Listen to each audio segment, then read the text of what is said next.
Welcome to New Straits Times Insight, where we'll have a discussion in a more in-depth manner of what the issues that hit the headlines.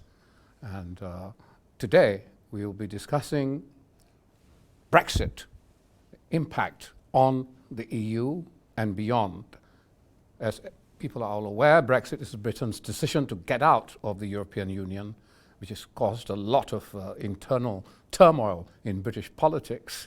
At the same time, of course, the decision seems to be irrevocable as a matter of time. And so what will happen to the EU? And what does the EU think about the UK leaving the EU? We will be discussing these issues in greater depth with His Excellency, the Ambassador to Malaysia from Germany, Nicholas Graf Lambsdorff. Welcome, Excellency. And also His Excellency, the French Ambassador to Malaysia, Frederic Loflange. Now, I will start by asking Nikki, if I may, what do you, in more general terms, think of what the impact of Brexit would be on the EU? Well, thank you, Tansri. It may surprise you and maybe our viewers too, but I try to start with some positive aspects of Brexit. One, I think, is from the EU member states' point of view, rather obvious. The 27 remaining EU member states have been sticking together for years now on the issue of Brexit. In unanimous support and solidarity among us, particularly with Ireland, probably the member state most affected and most directly affected by Brexit. That is actually rare. Usually we fight inside the club, the 27, 20, still 28 members. And it has been going on for quite a long time. Yes, but that's, of course, just the current situation. Politically, in my country, in Germany, Brexit doesn't play a big role anymore. It's not news. A while ago, it reminded me on, as I learned it, the number one rule for diplomats, simple rule, no surprises. Brexit surprised us all and kept surprising us. Not anymore, not really. We will later, I'm sure, talk about the possible consequences of Brexit for our countries, our governments, our businesses. But for the time being, the EU is, of course, affected, and we are very much affected, the German economy, German politics. But it's not really an issue more, it's nothing sensational, and I believe, we will only know afterwards, we are prepared for Brexit. It's very interesting. I mean, it's still in the headlines, but what Nikki is saying, well, you know, it should not be the headlines, let it happen, and, you know, let it roll, and just, how do you see it from the French perspective? Very, very similar to what Nikki has just said. I would say we all have been sad that the UK decided to leave the European Union because we were happy with the UK inside. So there has been a lot of sadness. There has been, over the past 3 years since the decision was made, a lot of drama going on, but there is no tragedy. That's part of the game. It's part of the rules of the game. We had the possibility in our European Union treaties to get out of it, Article 50. The UK used it. Okay, now we manage the UK going out. We manage the Brexit. The impact, the economic impact is going to be there. But of course, if you look at the mutual dependency of the 27 remaining member states to the UK economy, it's not very high. About 6 to 7% of our foreign trade, the foreign trade of the remaining 27, is with the UK. If you look the other way around, the UK has between 44% of its exports go to the rest of the EU, and 53% of its imports come from the rest of the EU. So the impact is much bigger. But the final impact will depend on the way we manage and the deals we make with the UK. The drama is not over. We will continue to discuss. You know, Nikki, you've always said, you know, when we've met privately, you know, that Malaysians, you know, tend to be more Anglophile than they are Europhile, you know, so we know a lot more about so-called consequences on the UK economy, etc., etc., etc., and we read about the political turmoil that has occurred in the UK. Perhaps you could tell us, as you mentioned obliquely just now, what are the economic costs, what could be, you know, the economic costs to the German economy? What other changes will happen to Germany as a result of the UK leaving? I think the shortest and possibly honest reply would be no one knows. This has never happened before. We find it surprisingly difficult to manage that an important member state wants to leave. This was not the idea of the various EU treaties. There are legal provisions, and this is what the UK is using, but we neither know the political nor the real economic or commercial consequences. As concerns the German economy, we do import quite a bit of manufactured, not finished products from the United Kingdom, often for our car industry. That's important. But as Frederick has said, it's even more important for the British companies and economy to be able to export to us. The parts manufacturers. Parts, not the finished product, not the car. The car will eventually come from Germany or other places. But they do manufacture absolutely world-class parts, which will be difficult to replace. That is an issue for a number of German companies. Then again, we've had months, if not years, to prepare for this. This has been ongoing. So we believe that the direct economic commercial consequences will definitely be negative, but limited. And in the medium and long term, it's anybody's guess how the British economy will be able to cope with this, and it will not have a major negative effect on our economy. The German economy is very strong manufacturing, you know, economy. The French are slightly different in terms of composition of economy. How would France be affected? Because both Germany and France actually might gain, you know, from the financial services sector in terms of migration from London, you know, to either Frankfurt or Paris. That's one aspect positive to Britain, I mean to France and to Germany. But in terms of your internal economy, the real economy, what would be the impact, France? The impact is going to be quite limited anyway, because if you look outside the industrial sector, on which we share a lot of what Nikki has just said about Germany, the situation would be roughly the same. If you look at the services, and for example tourism services, which France is quite strong at and attracting a lot of tourists from Britain, this will continue. Nothing is going to impede the flow of tourists from the UK to the rest of the European Union. Things are not going to change. Now we've got to factor in the question of whether there will be a deal or no deal. That's quite important. The no deal situation on the 31st of October, in less than 1 month's time, would be the worst case scenario. But even in this worst case scenario, where suddenly the relationship between the EU and UK becomes based on WTO rules and nothing else, even in this worst case scenario, we would be very quickly starting the negotiation for our next free trade agreement between the UK and the rest of the European Union. We will need that anyway. Export of wines and so on to the UK. Well, if in the worst case scenario there would be a tariff and there would be disruption at the border.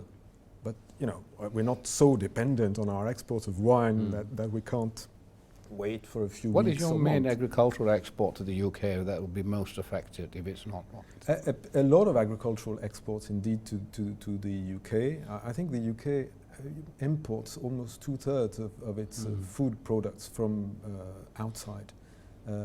But the bulk of exports and imports is still in the industrial sector. We have very strong industrial cooperation. Look at some of our flagship common projects, by the way. Airbus is a project on which you've got Germany, France, and the UK on board, and that's one of the things that will continue and be protected by all governments in place. Who will benefit more from out-migration of financial services from London, as they want to capture the European market? Because you don't allow the settlement of equities and bonds of European assets to occur in London anymore. Would Frankfurt or Paris be catching the benefit? There is competition between Frankfurt and Paris as well. There's no doubt about it. You got the two main players there, Frankfurt and Paris. They would benefit, both of them. But honestly, overall, no one benefits from the whole situation. We will get a few more hundreds of people from the banking sector migrating from London to those two places in continental Europe to be able to serve the euro area and the rest of the European Union the way they will not be able to serve it anymore in London. But it will all depend on whether we have a deal or not. Years ago, I asked experts in the financial industry in Hong Kong, my former poster, who will benefit. And their answer was, without thinking, New York. You don't hear anything from New York, clearly the number one financial center, international financial center in the world. Yes, there's competition among Paris, Luxembourg, Frankfurt, also Dublin. Maybe I shouldn't say so, but these are all second-tier financial centers. There are only very few leading ones in the world, and that London will remain one of them. London, New York, Singapore, Hong Kong, that's it. Yeah. Well, everybody else but London. So the thing is, we've not touched, or perhaps we could touch a bit on people, the movement of people, and of course what happens to 2 million EU citizens in the United Kingdom, largely Polish, I believe, So how would that be sorted out, you think? Again, as Frederick, you said, it depends whether there's a deal or no deal, but there are already some signs about how it might or might not be sorted out. The UK people in EU as well, What do you think will happen on this? Well, I understand.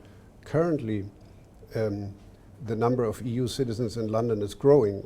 On a daily basis, we have lines in front of our embassy of people applying for a German passport because they discover German ancestors and they would like to make sure that they remain inside the EU. I have not heard of German citizen leaving England because of Brexit, and I doubt that is going to happen. Not because of Brexit, possibly because life gets more expensive in the UK, depending on what kind of salary you get.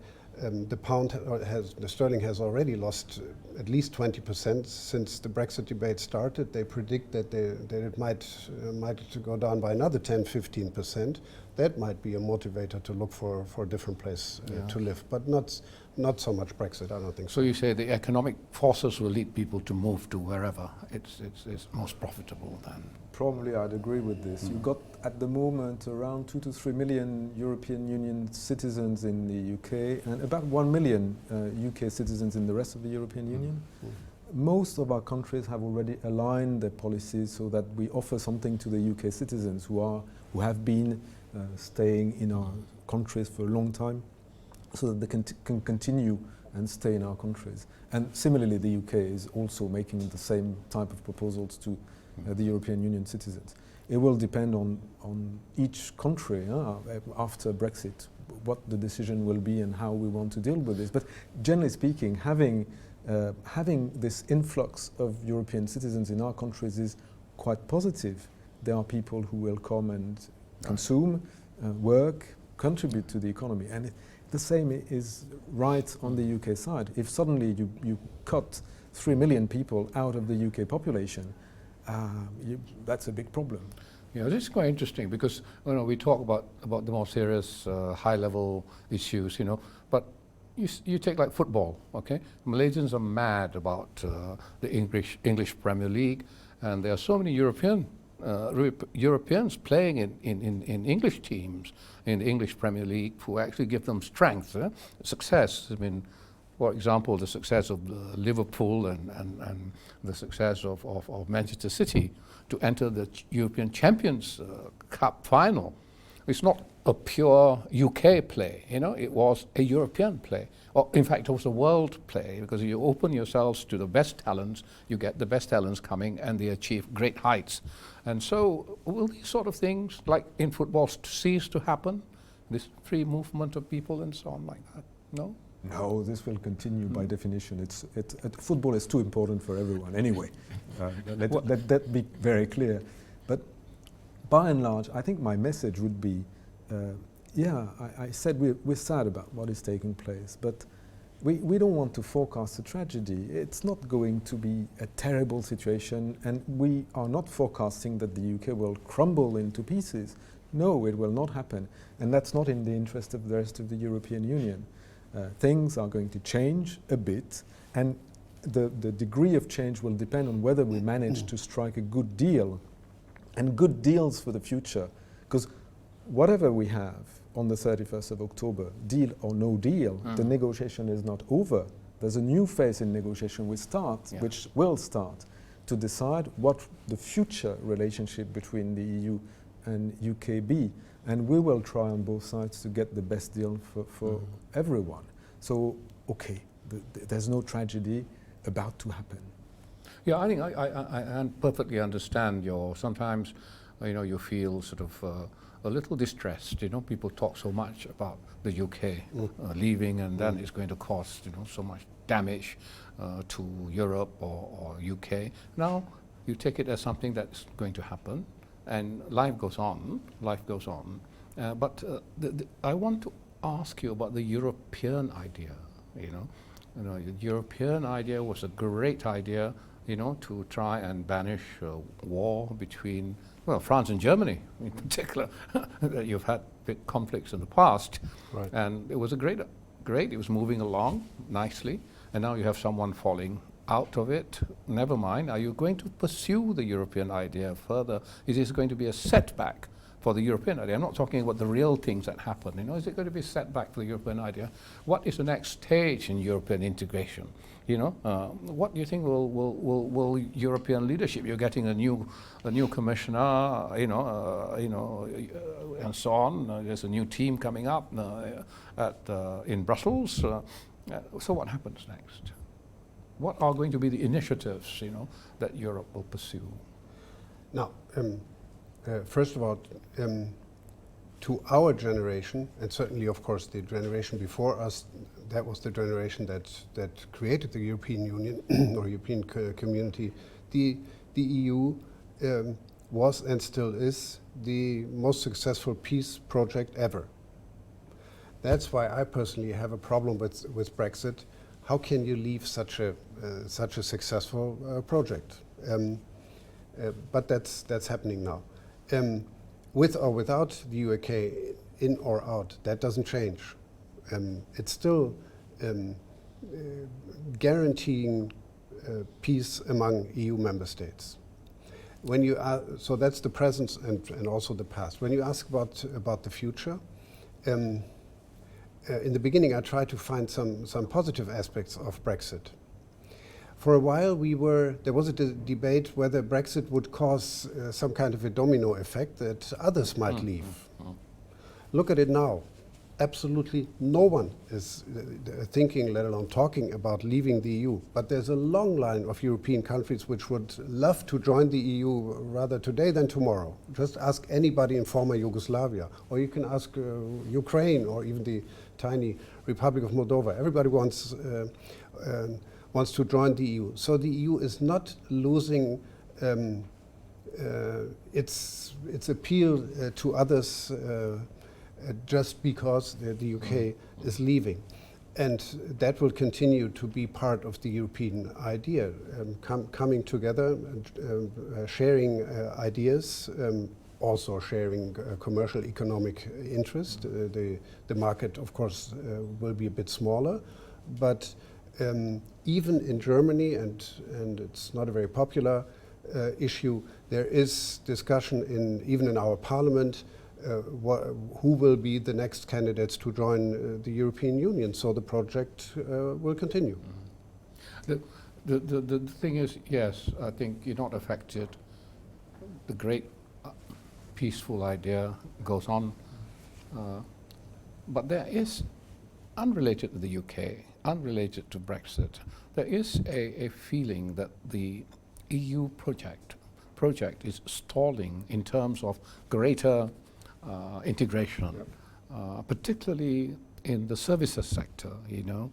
I mean, it's very difficult to operate, you know, say, a mobile telephone company in France from Germany, because there are, you know, this protection, you know, in the service, all EU countries for protection. And there is therefore, you know, this suggestion that EU technology companies, for example, are not growing as well as those in the United States because of there not being greater integration in the services sector. Now, how do you, in the next phase of the EU's life, you know, address the services sector problem? Can I answer the previous question before I answer this one? We have to remember, to keep in mind that the EU building started after the Second World War because we wanted to establish a long-lasting peace and economic development on the continent.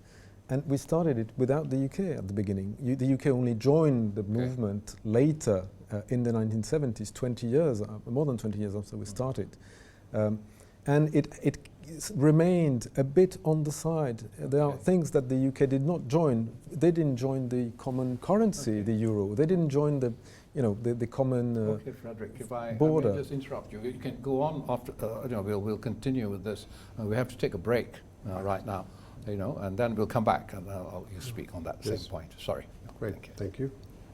Yeah.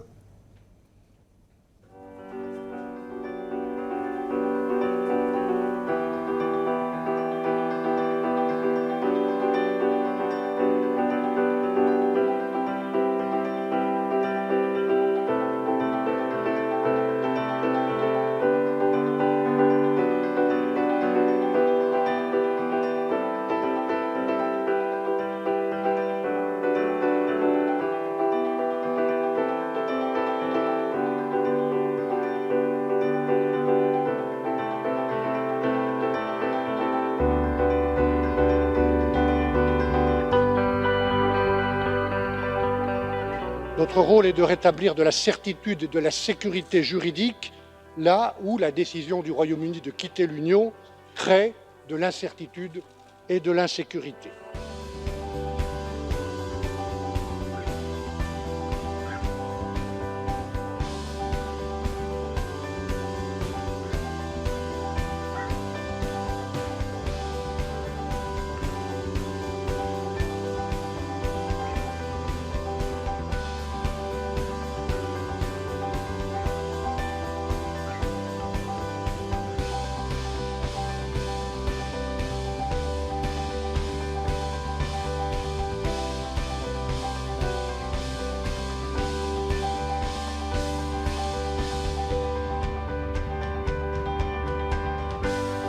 Nous ne chercherons jamais à punir le Royaume-Uni.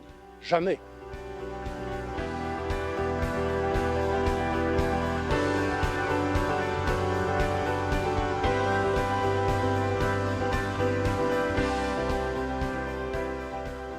We are entering uncharted waters. We are ready. Keep calm and negotiate.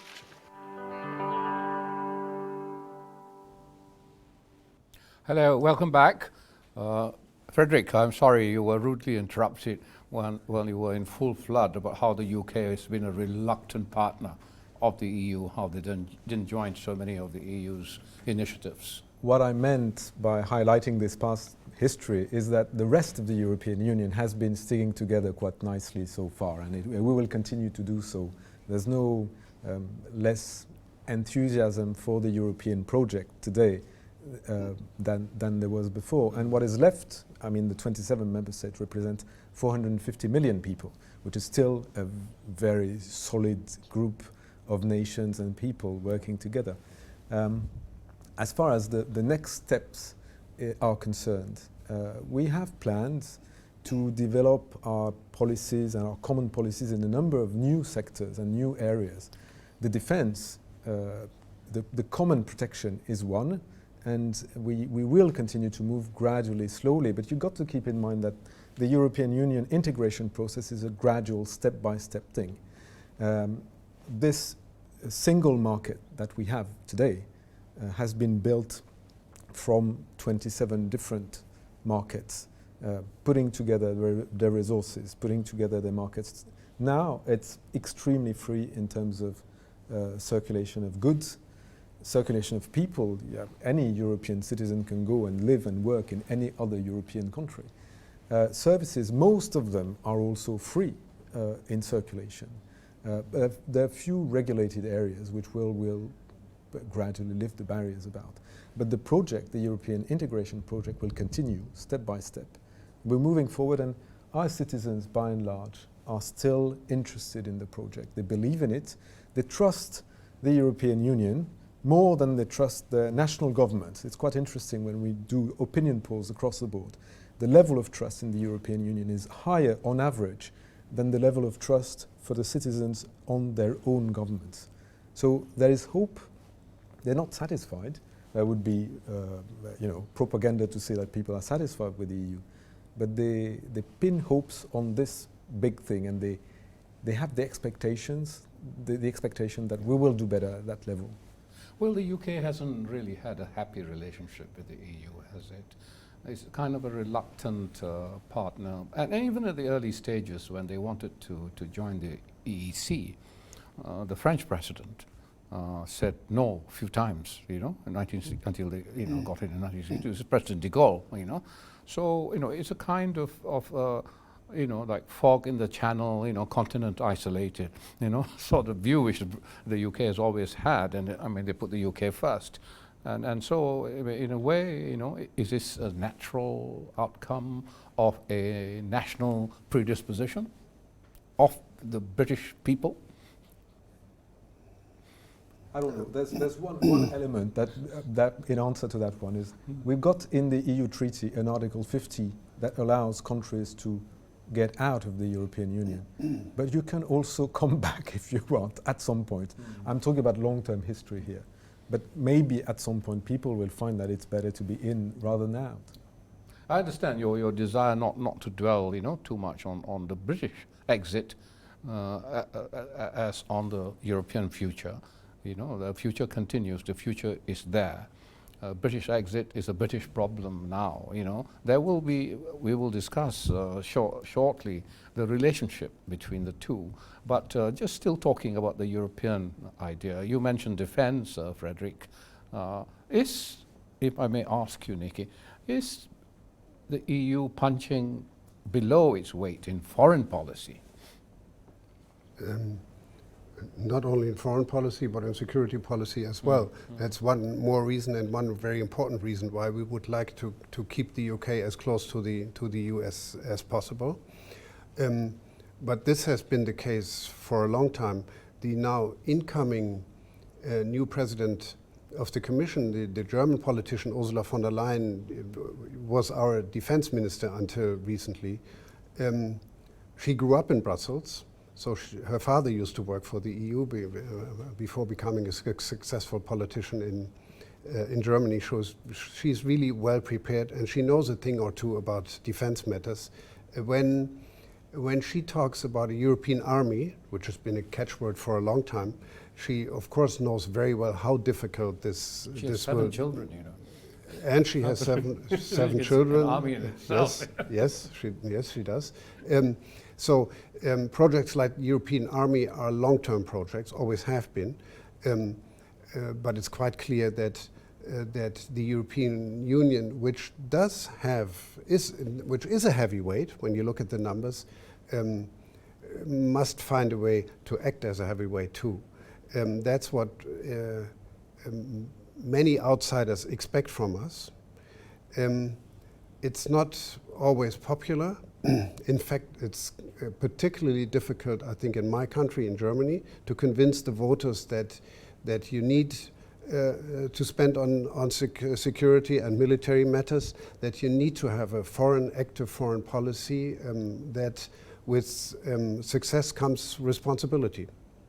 It's interesting that, from say a Malaysian perspective, in terms of European EU foreign policy, there are areas where we feel, I think, a certain convergence, a certain commonality. I suppose in respect of the Palestinian problem, I mean, you take quite an independent view from the United States, for example, towards Israel and Palestinian reunification or actually a two-state solution and the occupation issues and so on and so forth. On the other hand, there are certain other issues, as to be expected, where there are divergences. I mean, there's one, of course, hot one, which is hot almost literally because of the haze and what have you, to do with the oil palm industry. And one of the things the Malaysian Prime Minister, has done with the UK is you don't take the EU view on palm oil, right, or diesel, palm oil, to be used for the automobile industry and so on. So how would this pan out, in terms of EU policy, this particular aspect of EU policy on the environment? How would it go forward with Malaysia and Indonesia, for that matter? If I'm linking this question with your previous question, the European Union is actually a big player worldwide, and it's not always felt this way. People don't always realize that we're a big player. If you look at the ASEAN, the European Union is actually the second largest trading partner with the ASEAN. And we are the largest foreign direct investor in the ASEAN. But people don't realize, because we come as different countries. If you take us all together, we're actually a very big partner to the region. And it's the same for Malaysia. And it's the same in the palm oil sector, by the way. We are the second largest client for Malaysian palm oil worldwide, behind India, but ahead of China. And we continue to buy. In the first half of 2019, our imports of palm oil from Malaysia grew by 6%. So the situation we have at the moment is that we have subsidized palm oil in continental Europe, by the way, not anymore in the UK. The UK does not subsidize palm oil as a biofuel. So we have subsidized palm oil as a biofuel for a long time, more than 10 years. We are the only ones in the world to do that. We are going to withdraw gradually these subsidies, but the market will remain open. There will be no ban against palm oil in Europe. So this is one of the elements of our relationship with Malaysia and Indonesia. We're looking at that very carefully. We're listening very closely to what Malaysia and Indonesia tell us. We're very clear that we're not closing the market, but changing our subsidy policy. And apart from that, palm oil is roughly 5% of Malaysia's exports to the European Union. The rest is growing very, very quickly and very large. Malaysia has a very large trade surplus in its relationship with the European Union. So there's plenty of good, solid opportunities for Malaysia on the European markets, which will continue to grow.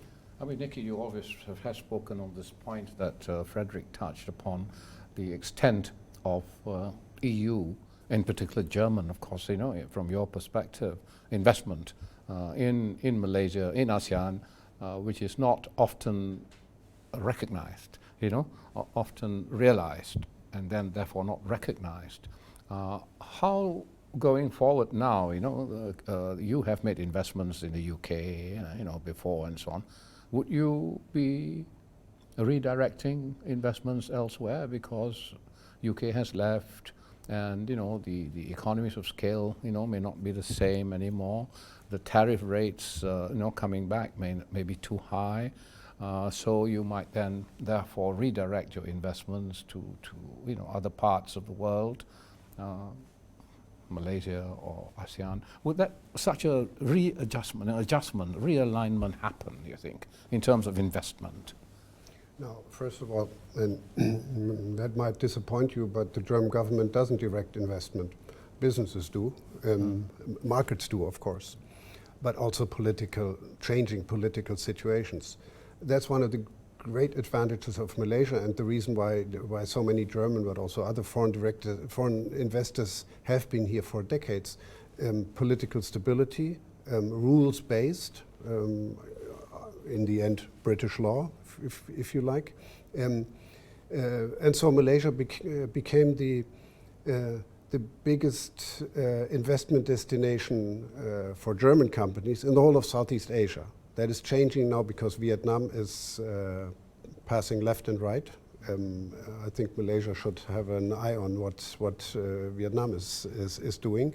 Many German companies are now going to Vietnam.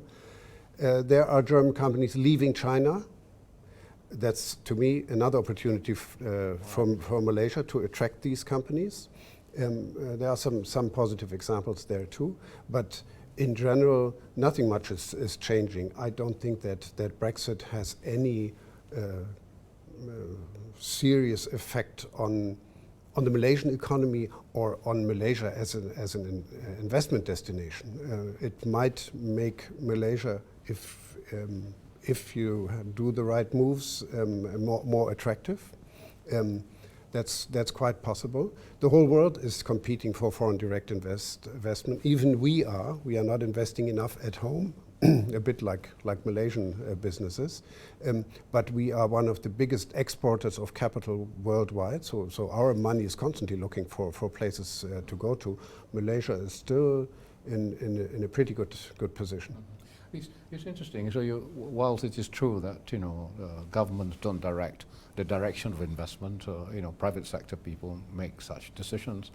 The good relationships, between governments, between areas, give a sense of confidence, apart from the particular political stability factors of particular countries or region. But good relationships obviously provide a encouragement, for such investment flows. So when we talk about foreign relations, I mean, obviously, foreign relations will depict or evidence, good relationships, and there are areas in which there is a common ground, and areas in which there'll be sort of differences. By and large, the common ground areas exceed the differences, and palm oil is a problem, area where there's misunderstanding. I think, Frederick, you took the opportunity to describe the situation in its perspective, in its perspective. So we mentioned, say, Palestinian issue. There must be some warmth, that there is a commonality. But there's also the issue of Muslims, Muslims in Europe. And rightly or wrongly, countries like Malaysia follow this, because of the Ummah, and the commonality and so on. What is the position in Europe in terms of migration, in terms of integration of the Muslim community into the different societies?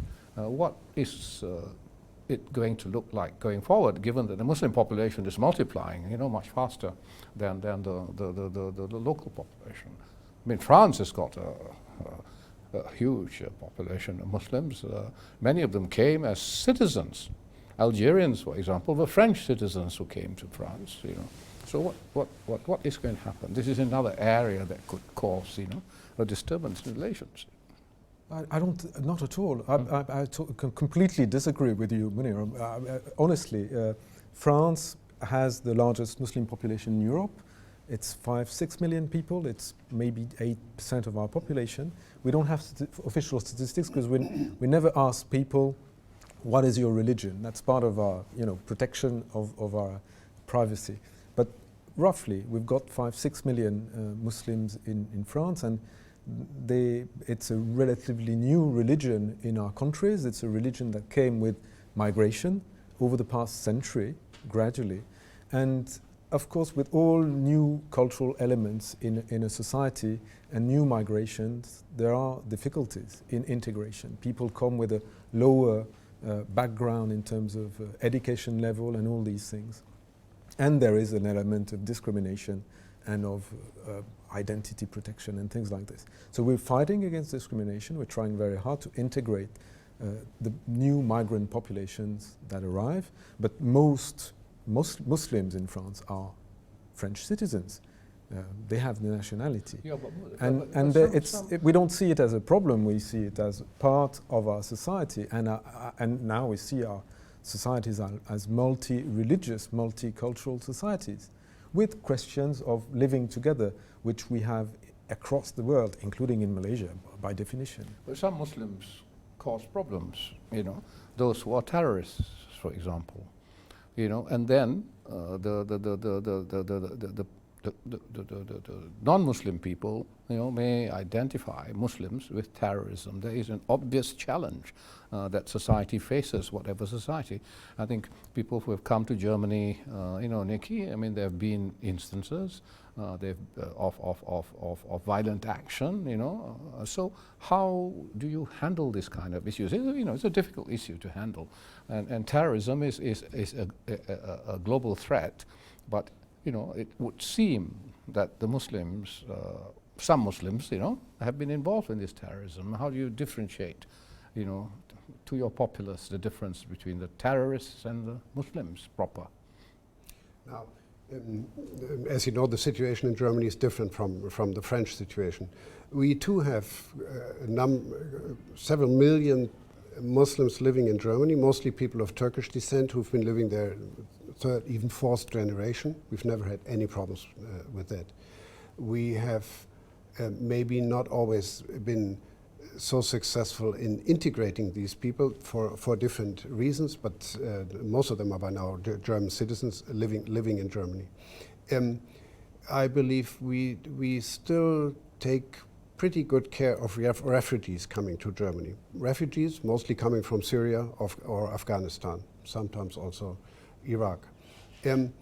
That's another group.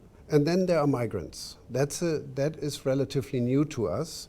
Legal and often, of course, illegal migrants coming from North Africa or mostly then West Africa, many of whom do not and will not get the right to stay.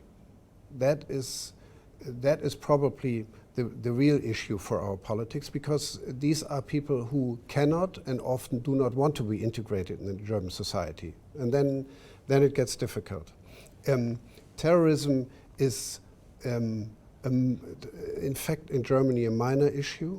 I believe that when you look at the past 50 years, most terrorists in Germany were actually German citizens. Remember the Red Army faction in the 1970s. That's not really an issue. The issue is how do you integrate foreigners in the German society, and that is something relatively new to us. We had to learn this. We are trying from other countries who are much more experienced. France is one of them, but then the real immigration countries like Canada, Australia, US, we can learn from them. We are now running out of German teachers, for example. We found out how important it is that people learn the German language, but that's improving.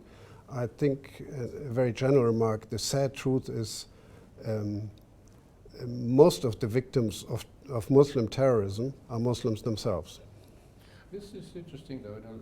I think Germany, France, have got a pretty clear, policy on immigrants, on integration, and so on. But looking at it from a distance, Europe as a whole, EU as a whole, you might identify countries like Hungary now, Austria, as being rather hostile.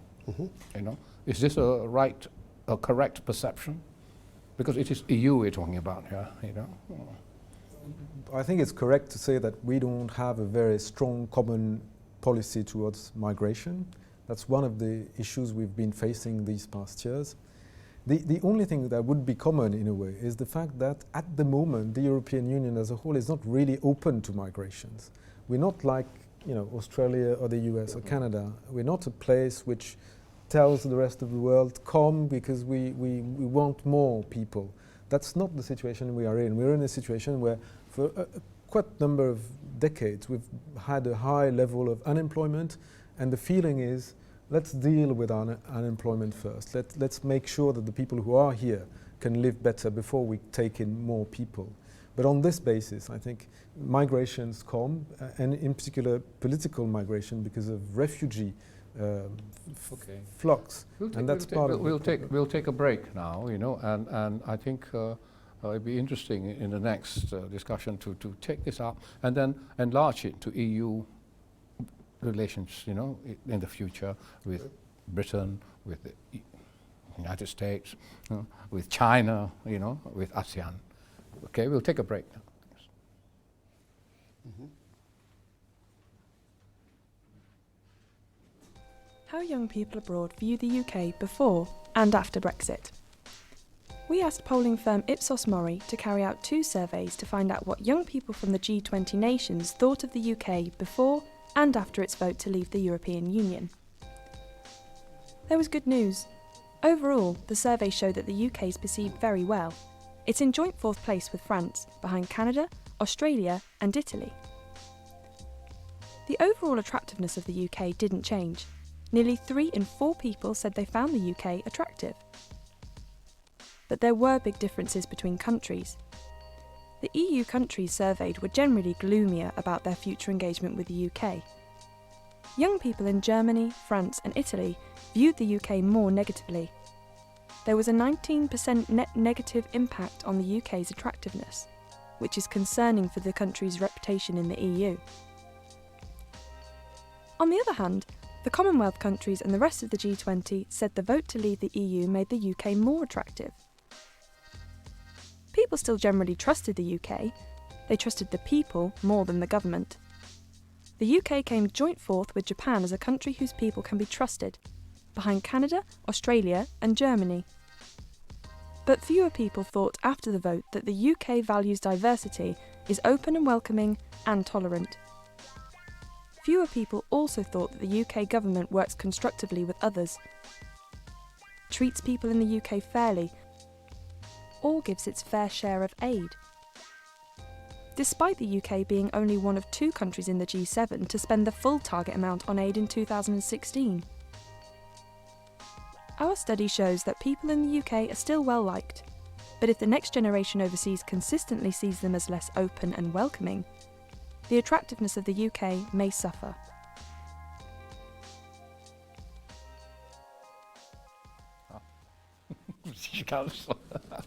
Welcome back. Actually, Frederick, I interrupted you again, in full flood. But before you continue on what you're saying, interestingly, we are being watched, and so there are a few questions, that have come, and there's very, very interesting ones, And one was something you mentioned, Frederick, before we started this program. So this brings it, if you like, to the current situation before we discuss relations, with other countries and so on in the future. The latest report says Boris Johnson has a final proposal to break the Brexit impasse. So the independent newspaper describes it as a sort of take it or leave it offer. What's your take on this? Take it or leave it offer from Boris Johnson, if there was such a proposal made. And this is very interesting. First of all, it's good that the UK has a proposal, because we've been waiting for a long time for the UK to give us some idea of how we would get a new deal. Second, the European Union is of course ready to renegotiate the deal that we had. We signed on and we negotiated successfully in November 2018. Remember, it was almost a year ago. But we are ready to renegotiate at this point in time. We don't have much time. We've got until the end of the month. Now, make or break, it's not the best way to come to a negotiating table to say this is my final word, I will not change.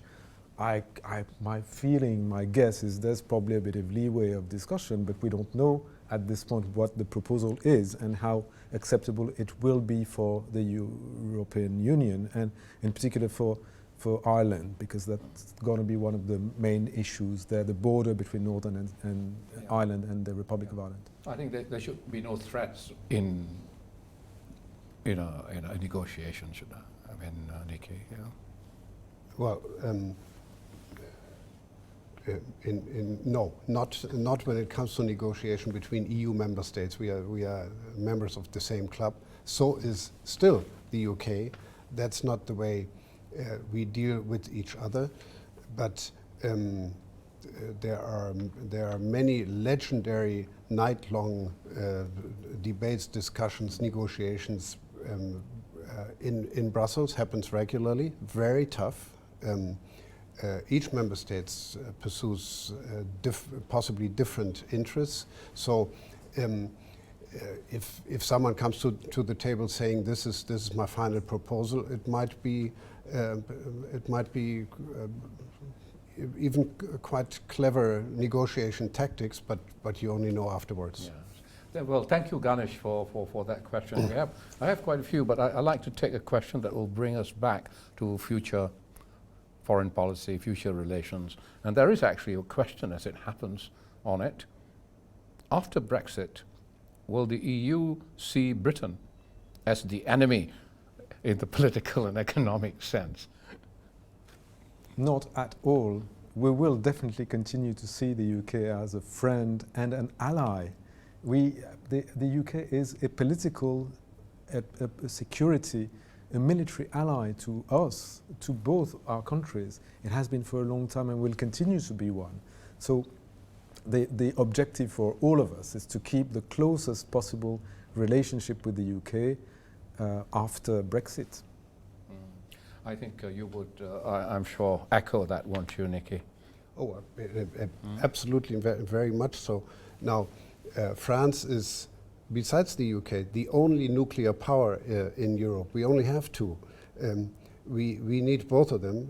It's very much in our interest to keep the UK as close to the EU as possible. It reminds me on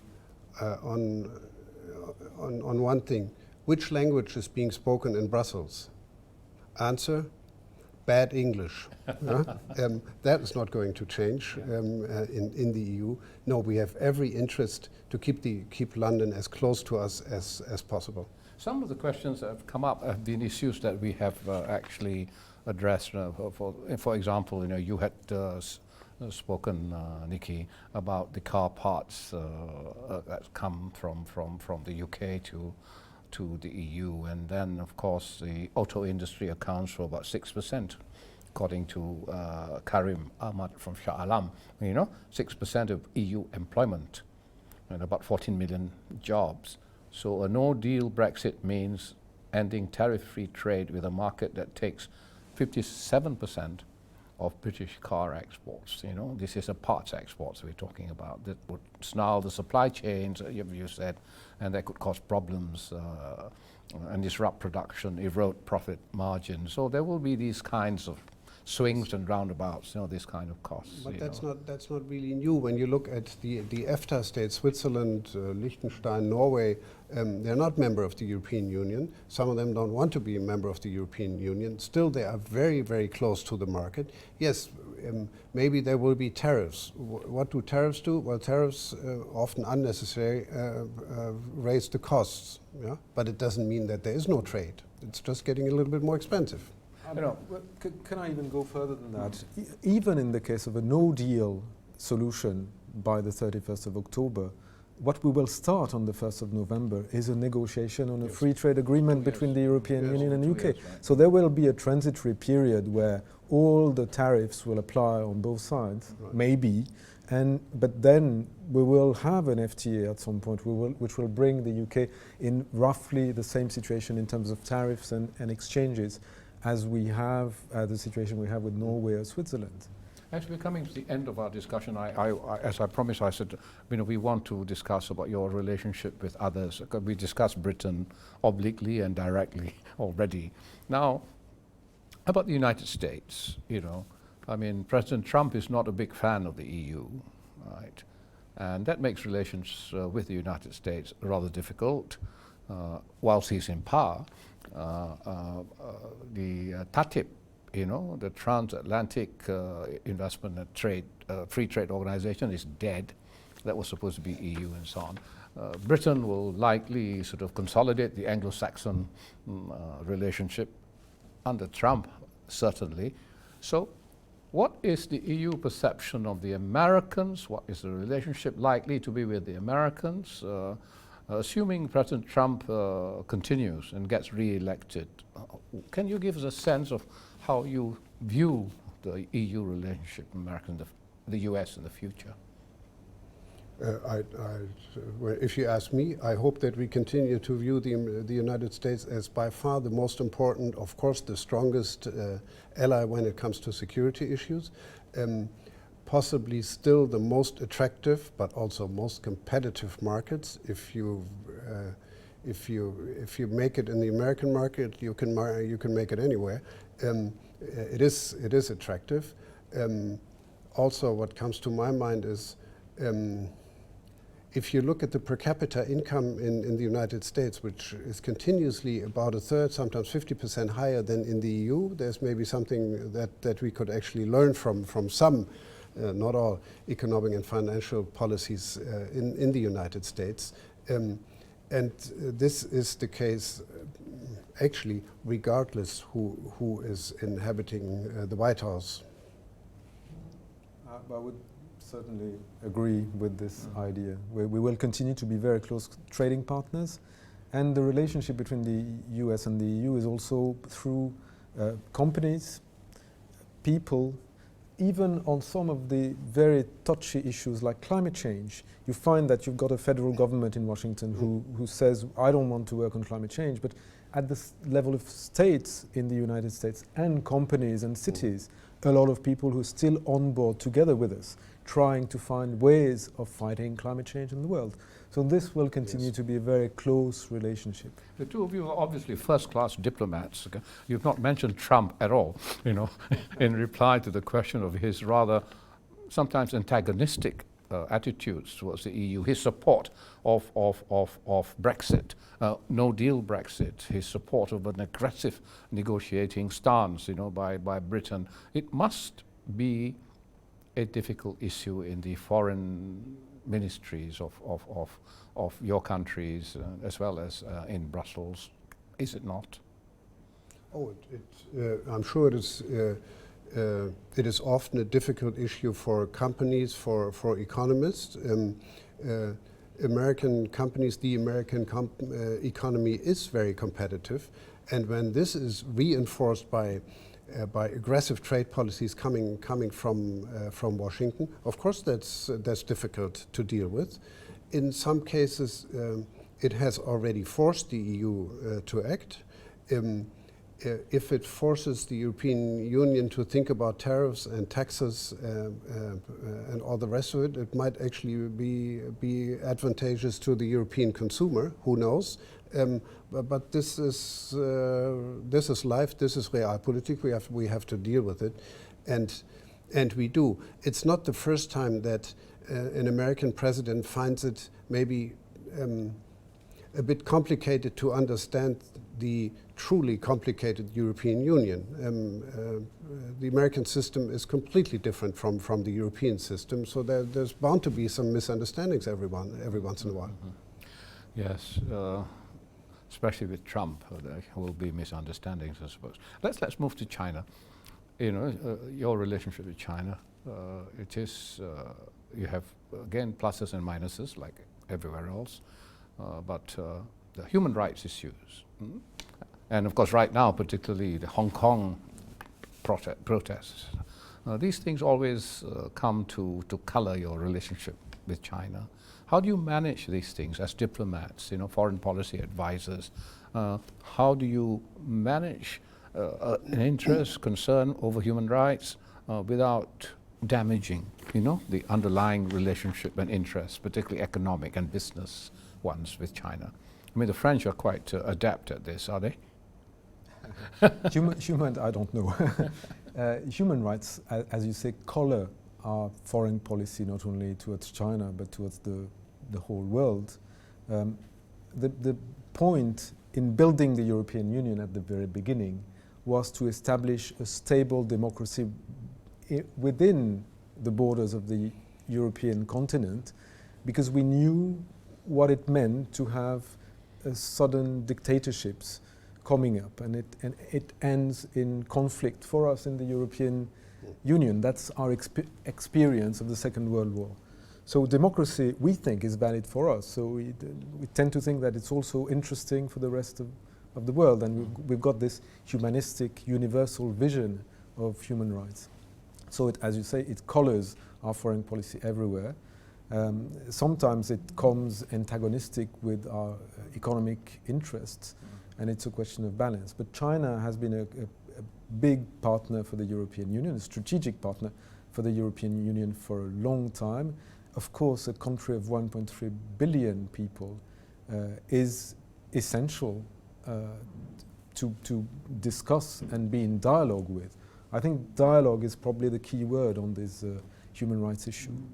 But we certainly would like China to make progress on the human rights front. There's nothing we can do or impose from the outside. Everything will have to come from inside China itself. It will be their decision. I think from the EU perspective also, in terms of economic relationships, there are certain standards, that you insist on, in terms of transparency, in terms of disclosure, financial propriety, that can affect and does affect things like the BRI. There have been a rail line from Budapest to Belgrade has been reopened because of the award of contracts without proper tender processes. Now, this specifically would also affect your relationship with China. Apart from human rights, you have the standards, standard procedures, SOPs that you have, for contracts. So how are you going to negotiate around this kind of issues with China? We had to do it in Malaysia with ECRL and what have you. I mean, the EU has got, more contracts of that nature to negotiate with China, Nikkei. How do you think that's coming along? Well, on the political level, we regularly ask China to respect the unity of the European Union, just as we respect the unity, the One China policy. They have been doing this for now, 40 years almost, because that has become an issue. When it comes to standards, well, the underlying or overarching standard of human rights. I remember just a few years ago, a now former German foreign minister standing next to the foreign minister of another big country simply said, just to avoid a misunderstanding, human rights is not a Western concept, it's a global concept. It applies to all of us and anywhere. Of course, there is the question of a balance, sometimes a conflict between economic interest and human rights. That continues to be difficult, case by case. In part, this is why you have diplomats. Finally, ASEAN. When will there be an FTA, EU-ASEAN FTA, free trade agreement? This has been negotiated for donkey's years. What is the problem? When would there, or could there be? We started about 10 years ago with the idea of negotiating an EU-ASEAN FTA with the ASEAN as a whole. We quite quickly realized that it would not be possible because the ASEAN was not ready. So we agreed to negotiating with countries one by one. We have signed already an FTA with Vietnam and one with Singapore. We're negotiating with Indonesia. And now, Malaysia, we certainly hope that we will restart the negotiation. And the objective and the aim is still for us to have an EU-ASEAN FTA if we can. But it also depends on the level of integration and ability of ASEAN member states to get together and have this negotiation together. Well, I think that's about the time we have for this discussion, and I would like to thank very much His Excellency, the Ambassador of Germany to Malaysia, Nicolas Graf Lambsdorff, and also His Excellency, the French Ambassador to Malaysia, Frédéric Laflanche, for spending time with us to discuss the issue. And as you can see, when we discuss Brexit, it is not just about Britain. It's more about the EU and the future of the EU as well. Well, thank you very much, and bye-bye. Thank you. Thank you.